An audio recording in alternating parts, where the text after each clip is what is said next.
Have you ever wondered why some days your mind feels calm and grounded and other days you can't stop spiraling, overthinking, or assuming the worst? If that sounds like you're in the right place. So many high performers think they have a mindset problem when really they're operating from a nervous system that no longer feels safe.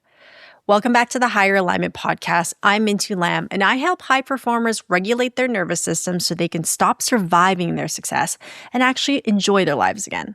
And in today's solo episode, we're diving into the 4 nervous system states and how each one completely changes the nature of your thoughts, your emotions, and the way you respond to stress. I'm also sharing some real life examples from my own life lately, how stress around selling and renting my condos started affecting my thoughts more than I expected, and what I've been doing to regulate through it instead of feeding the spiral.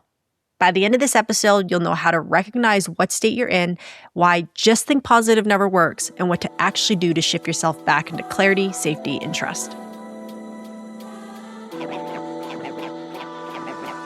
So I'm in a really interesting period of my life right now where there's so many good things happening, but there's also a few things that are creating some uncertainty.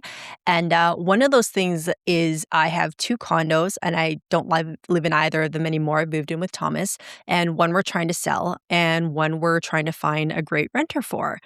And it's actually taking a lot longer to find the renter for our one condo because we just had a tenant in the other unit that we had a lot of challenges with. So we want to be very intentional about who we put into this place. And then the other one, we just listed on the market to sell about 2 weeks ago, but it hasn't sold yet. Okay. And so this situation, while it's not like a life traumatizing or a life it's not a life or death situation. I've been finding that it's been weighing on my mind a lot more than I thought it would. And I've been spiraling like, what if it doesn't sell? What if we never find a renter? Because it is, in my mind, it feels like it's taking a little bit longer than it should to fulfill both of those things. Okay. And so what I've found, though, is as I'm reflecting on both situations, the nature of my thoughts around them is really dependent on what state my nervous system is in, okay? And so that's what I want to break down for you guys today. Because if you've ever been in a situation where you just can't stop thinking, having negative thoughts, or being doom and gloom, or worrying, or being cynical, it's not because you're a negative person. It's not because you're a bad person. It's because your nervous system is in a state where it feels like it needs to protect itself. And when it's in that state, it does go to worst case scenario because that is how you protect yourself. What are all the possible things that could go wrong? What are all the contingency plans I need in place, right? So when you are dysregulated, when you aren't feeling safe, this is natural for your mind to think this way, okay? So, one of the most annoying things you can hear when you're in that state, when you're having the negative thoughts and, you're ruminating and spiraling is just think positive.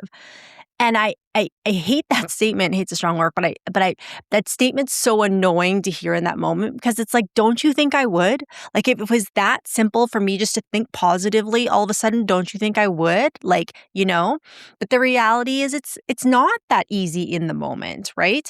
And there's a scientific reason for that, which we're going to get into. But thoughts are like clouds, okay? They're constantly floating by. We have thousands and thousands of thoughts a day. It's not something physical that you can just wrangle in and herd and, okay, let me just swap these out really quick. It's not that simple, okay? And so if you've been finding yourself lately maybe in a pattern of more cynical and negative thinking, I'm going to show you today how you can get those to start feeling more positive and in a way where you're not like efforting to make them more positive or forcing yourself or lying to yourself, being like, oh, I feel positive about this when deep down you don't. You're still worrying or ruminating or angry about it. I'm going to give you tools today on how to switch those up and also let you know why that's coming up for you. Okay. So there are 4 states that your nervous system can exist in. Okay. And each one of those states determines the nature of your thoughts, okay? Now, I normally talk about the nervous system from a very simple place, which is regulation and dysregulation, right?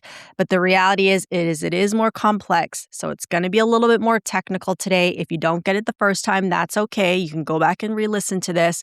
But this is going to help you understand the nature of your mind a lot more. So when it comes to regulation, or being in a regulated state, the one that's the true regulated state is called ventral. Okay. Ventral is when you feel safe, you're present in the moment, you're feeling more optimistic, you're feeling more like having faith and trust in what's happening. That's the ventral state. That's the goal, is to exist in that state as much as possible. Now, we don't want to be there all day because the other states have purpose as well, but we that's the goal. We want to be there as often as we can. Okay. Ventral. Now, on the dysregulation side of things, there's 3 states, okay? There is sympathetic, which is fight or flight. There's freeze, and then there's dorsal, which is shutdown, okay? Now, all 3 of those are states of dysregulation because you're not present in your body when you're in those states. You are typically either living in the future, living in the past, just you are not present in the moment. However, each one of those dysregulated states presents differently, okay? And it's important for you to know what state you're in so that you know what you need to do to get you back to ventral, okay? So, let's go back to my example about the condos. Again, not a life-altering situation. However, depending what state I'm in, the nature of my thoughts get affected, okay? So let's talk about when I'm in sympathetic, which is fight or flight. And for most of my audience, I think this is where you guys kind of exist. Anyone who's more of a neurotic, perfectionist, high-achieving person, when you're in dysregulation, you're more prone to fight or flight. You will experience all of them throughout your life. That's what our nervous system's meant to do. But you're going to spend a lot of your time in sympathetic. That's what happens to me. So when you're in sympathetic, your thoughts are going to be, it needs to get done now or it won't happen. Um, you know, um, there isn't enough time in the day. There's too much on my plate. I can't slow down. Is this person mad at me? I can only focus on one thing at a time. Everything's stressing me out. Like there's never enough time to get everything done. When you're in that state of fight or flight, that means there is a big amount of energy pent up in your body that you don't know what to do with. And so most of us, because we haven't been taught this work, we don't use that energy in ways that actually are helpful to our recovery or our regulation. We use that energy in ways to support the dysregulation or to perpetuate the fear. So this is when you read an email how many times over, you stay late to work, you skip lunch because if you skip lunch, you're going to miss something. You answer emails till 10 o'clock at night. Like that extra energy that's pent up in your body, you put towards things that you think are going to provide safety for you, which is typically overworking, not setting boundaries, people pleasing, whatever the case is. When really what we want to use that energy is towards things that are more regulating, which is what we'll get into. Okay. So for instance, with my situation with the condos, when I'm in fight or flight, my thoughts are, this isn't selling fast enough. Like, why aren't there more people applying to look at the condo? Like, oh my God, I need to get someone in there now. I need to get it sold now, or I'm going to have to keep paying these mortgages and I'm going to run out of money.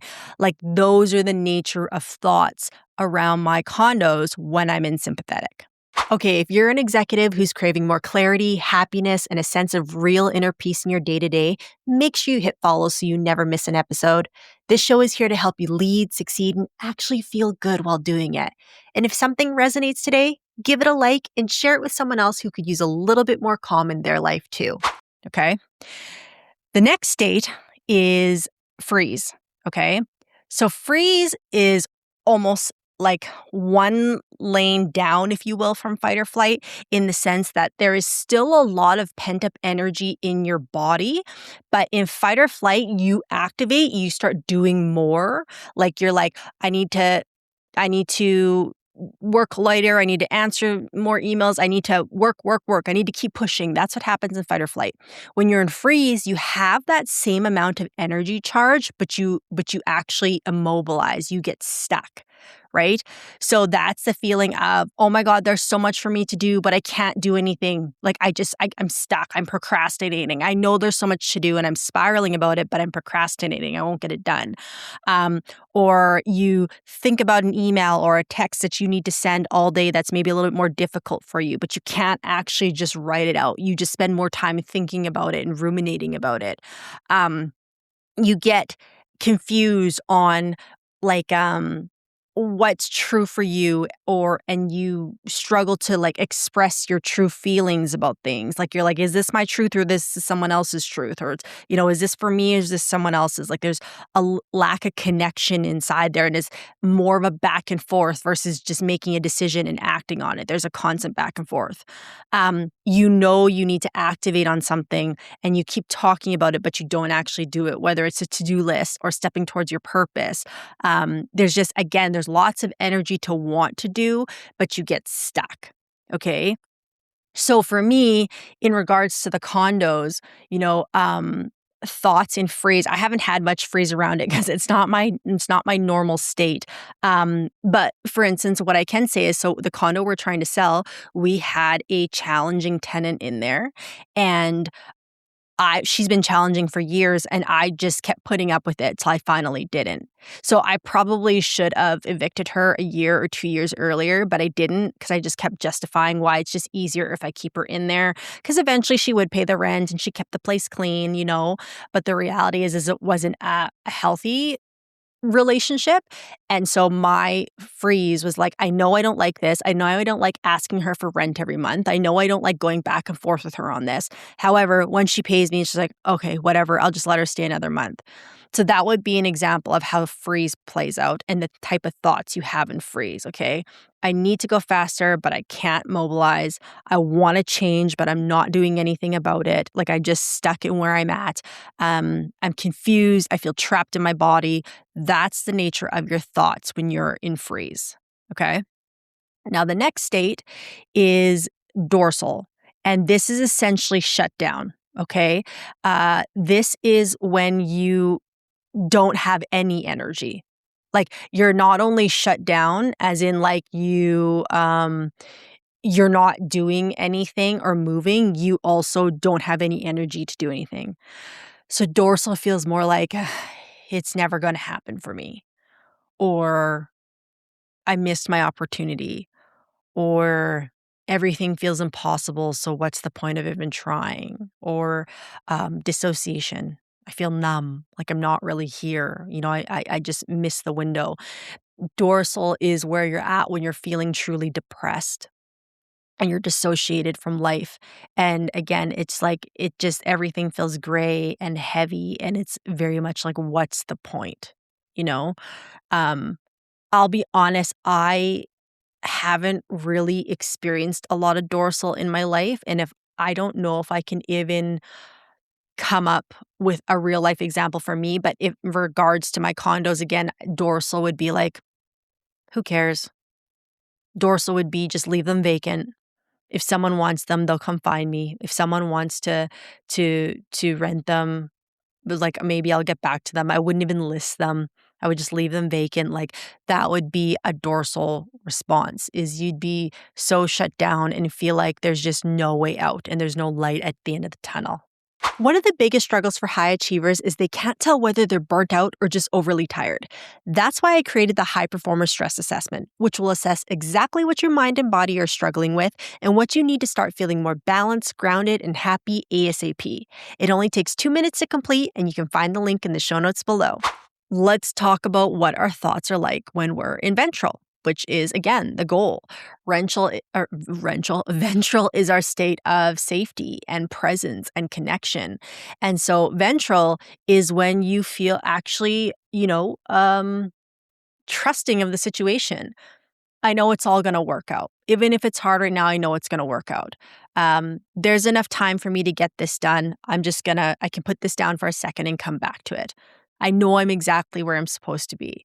I trust that everything is working out the way it should. This is my experience, that's theirs, it's okay. I'm connected. Like, when you're in ventral, your thoughts are just, like, positive, essentially positive in a way where you're just very trusting and you're very present and you have a very clear perception of what's happening.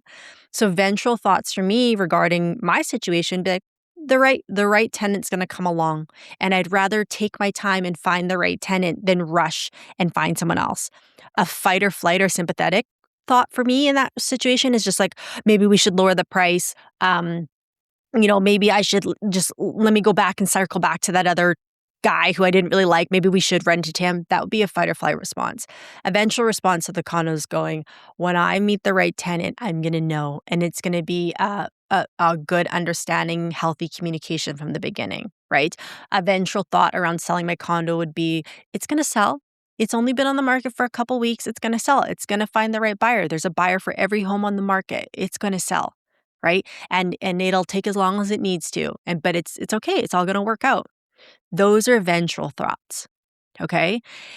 And so hopefully in listening to those, you maybe have an idea of where you fall a little bit more into between the four categories, which one you're in. And again, it is normal to experience all four of them, depending what state you're in. For me, with the exception of like shutdown, I didn't really go there with it. But for me, regarding the condos, I've definitely been in sympathetic. I've had moments of ventral as well too. It's all going to work out. The right people will come along, and I've had a little bit of freeze in the sense of just like I feel like I should do more, but what do I do? Like I've had a little bit of that. But again, for me, I mainly live in sympathetic, in fight or flight. Okay. So, with that being said, I want you to now kind of take inventory, whether it's about a certain situation or just life in general. Which one of those do you naturally sit around? Okay. And then what I want you to do is when you catch yourself in one of those states, I want you to regulate out of it. Don't feed into those thoughts because they're not an accurate perception of reality. They're an accurate perception of your current state. Okay? Because all three of those things could be true. Like if you take my example with the condos, yeah, the right tenants are going to come on. Yeah, it's going to sell. That is a truth. Yeah, maybe I could go back and look at a tenant that I didn't really like and just offer it to them anyways, just because I want to fill the spot. And maybe I could take a lowball offer on my condo, even though I think it's worth more money, but let's just rid of it right away because I need to get rid of it because I don't want to be paying two mortgages for how long. That's also could be a response to it. And then freeze could be the freeze could be just sitting here worrying, but not actually doing anything about it at all. Not meeting new tenants, not listing it, not like just shut down. Like you have a choice in how you want to respond to all of those. But which one is the healthiest? Which one is actually going to be forward moving? Which one is going to feel the most like which one's going to feel the best? And when I say feel the best is like you're not sitting here in constant turmoil, worrying and stressing. I've had moments like that. It's not fun. It's not fun to constantly analyze, what am I doing wrong here? Do I need to do more? Do we need to adjust this? Like it's not fun to be in that state. And man, it wastes so much energy. So if you are in any of those states and you want to get to more ventral, what you need to do is you need to take moments of regulation. Okay. And so if you are in more of a freeze or a dorsal state, for you, because you're in a more immobile state, you want to gradually get movement back into your body. Okay. So what does that mean? That means doing things that mobilize you in a gentle way, but starting in like with baby steps. So for instance, if you are you're thinking about a project at work that's really scary and you just keep thinking about how you need to do something, but you can't do anything about it. The first step isn't let me jump into these emails. Let me jump into this work. That's not a mobilization step that's going to be good for your nervous system. It's going to feel scary. For you, what we want to do is we just want to start any type of movement. So maybe that's getting up and going for a walk. Okay. Nothing to do with work, just getting some movement activity back in the body. If you're in shutdown and dorsal, maybe that's just allowing someone to come talk to you and sit with you right? Very, very gentle. Maybe that's just calling a friend on the phone and talking about what's going on. Maybe that's allowing a pet to come sit near you and allowing yourself to connect and have a little bit of presence in your life. When you're in dorsal, you have to start very, very gentle. Okay, allowing things to connect with you. Maybe that's just going out and sitting outside in nature, not even walking, just sitting and letting the sun hit your face. When you're in dorsal, that's the palatable step for you. Okay. When you're in freeze, we want to take that up slightly because, again, you do have that pent up energy, but you're stuck. So then this is where a walk comes into place. Maybe I'll just take a walk around the block. Maybe I will get up and pick up my dog's poop in the backyard. Maybe I'll get up and braid my hair or pet the dog or, um, maybe I will go for a more of a brisk walk. Like you want to get things slowly activating in the body so you can handle a little bit more movement than someone would be who's in immobilization. Um because you have a little bit of pent up energy. But again, if what's stressing you out is work or the condos or whatever, you don't want to start taking a lot of action in those areas because that's what's scary to your body right now and your nervous system. You want to take steps in other areas that aren't as activating for you. So again, that's why a walk out in nature, it shouldn't be anything activating hopefully for you there, but you're getting some of that pent up energy out and you're teaching your body it's safe. It's safe to move. It's safe to do something. Doesn't have to be around the thing that's activating for us, but it's safe to move. Okay? So that's the first step. If you're a high achiever, you probably feel the exhaustion that comes with always pushing and carrying the load. And here's the honest truth. Burnout doesn't fix itself by working harder or pushing more. You're not meant to just survive your success. You're someone who leads with impact and depth and intention, and you deserve to feel calm and connected while doing it. So imagine showing up present for your work and your personal relationships, feeling calm and grounded instead of constantly stretched. If that's what you want, this is exactly what we do in the Higher Alignment program.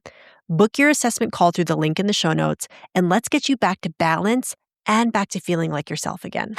If you're in fight or flight, you actually gradually want to slow down. So if you're in sympathetic, you gradually want to slow down. So instead of going, I need to go list this, I need to do this, da da da da da, you actually want to slow down and come out of that energy for a moment. So for me, because I'm in that state a lot, walking also helps for me. Okay.